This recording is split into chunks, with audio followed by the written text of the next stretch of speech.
Hi friends, இன்றைக்கி வந்து one pot meal தான் வந்து செய்ய போகிறோம். சோயாபீன் எல்லாம் வந்து போட்டு, அதாவது மீல் மேக்கர் எல்லாம் போட்டு சூப்பரான பலாவ் தான் வந்து இன்றைக்கி வந்து பண்ணி காமிக்க போகிறேன். ஃபஸ்ட்டு வந்து குக்கரில் 5 டேபிள் ஸ்பூன் எண்ணெய், அதிலே பட்டை, கிராம்பு, ஏலக்காய் போட்டுட்டு அதிலே கஸ்தூரி மேத்தி கொஞ்சமாக போட்டுருங்க. கஸ்தூரி மேத்தி போட்டால் அதோட ஸ்மெல்லே வந்து சூப்பராக இருக்கும். அது கூட வந்து டேஸ்ட்டு வந்து ரொம்ப சூப்பராக வந்து கொடுக்கும் பலாவுக்கு. அது போட்ட உடனே அப்புறமா வந்து வெங்காயம் வந்து 3 மீடியம் சைஸ் வந்து கட் பண்ணி போட்டுக்கோங்க. கட் பண்ணிவிட்டு எண்ணெயிலே வந்து நல்லா வதக்கி விட்டுட்டு, கலர் மாறணும் ஃபுல்லாக அப்படின்னால எதுவும் தேவையில்லை. லைட்டாக வந்து கலர் வந்து சேஞ்ச் ஆனாலே போதும். கோல்டன் ப்ரௌன் எல்லாம் ஒன்றும் ஆகணும்னு ஒன்றும் தேவையில்லை.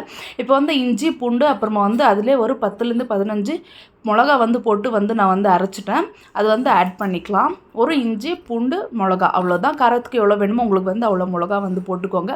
போட்டுட்டு நான் வந்து அதை ஒரு 4 டீஸ்பூன் அளவு வந்து ஆட் பண்ணியிருக்கேன்.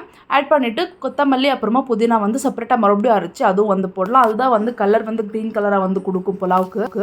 நீங்கள் அப்படி வேணாம் அப்படின்னா அது வந்து கட் பண்ணி போட்டுட்டு வந்து நார்மல் ரெட் சில்லி பவுடர் கூட போட்டுக்கலாம். அது வந்து ரெட் கலரில் வரும். அதுவும் வந்து டேஸ்ட் சூப்பராக தான் இருக்கும். ஆனால் பலாவ் வந்து இப்படி தான் இருக்கும். செம்ம டேஸ்ட்டாக இருக்கும் ரெட் கலர் விட. இது ட்ரை பண்ணி பாருங்கள். இப்போ வந்து வெஜிடபிள்ஸ் எல்லாம் ஆட் பண்ணிக்கலாம். கேரட்டு, பீன்ஸு அப்புறமா வந்து பட்டாணி வந்து ஆட் பண்ணியிருக்கேன். ஆட் பண்ணிவிட்டு நல்லா மிக்ஸ் பண்ணி விட்டுக்கலாம். அந்த மசாலாவெல்லாம் வந்து அப்போ தான் இறங்கும். நல்லா மிக்ஸ் பண்ணி விட்டுட்டு அதிலே வந்து மீடியம் சைஸ் தக்காளி வந்து ஒரு 3 தக்காளி வந்து கட் பண்ணி வச்சுருக்கேன். அதுவும் வந்து ஆட் பண்ணிக்கலாம்.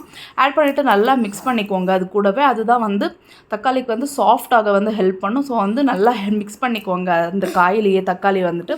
அப்புறம் வந்து அதிலே கொஞ்சமாக உப்பு, நல்லா காய் கூட மிக்ஸ் ஆனால் தான் அது வந்து டேஸ்ட் லாஸ்ட் வரைக்கும் நல்லாயிருக்கும். 3 டீஸ்பூன் வந்து தனியாத்தூள் போட்டு நல்லா இந்த மாதிரி மிக்ஸ் பண்ணி விட்டுட்டு லாஸ்ட்டில் மீல் மேக்கர் வந்து ஒரு 10லேருந்து 15 நிமிஷம் சுடு தண்ணியில் வந்து ஊற வச்ச மீல் மேக்கர் நல்லா தண்ணி பிழிஞ்சு விட்டுட்டு ஆட் பண்ணிக்கலாம்.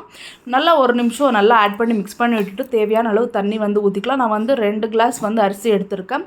அதுக்கு 4 கிளாஸ் தண்ணி ஊற்றிட்டு ரைஸும் வந்து அதிலே போட்டு நல்லா மிக்ஸ் பண்ணி விட்டுட்டேன். மிக்ஸ் பண்ணிவிட்டு உடனே வந்து குக்கர் வந்து மூடிட்டேன். நீங்கள் வந்து கொதிக்க வச்சு ரைஸு அப்படியெல்லாம் ஒன்றும் போடலை. நார்மல் வந்து தண்ணி ஊற்றிட்டு குக்கர் வந்து ரைஸ் போட்டுட்டு அப்படியே வந்து மூடி வச்சுட்டு அவ்வளோதான். 2 விசில் விட்டால் சூப்பரான புலாவ் ரெடி. நீங்களும் கண்டிப்பாக ட்ரை பண்ணி பாருங்கள். சூப்பராக இருக்கும். அந்த சோயா சங்க்ஸு அதெல்லாம் வந்து போட்டால் செஞ்சாவே சூப்பராக இருக்கும். அப்படியே மறக்காமல் சப்ஸ்கிரைப் பண்ணிக்கோங்க.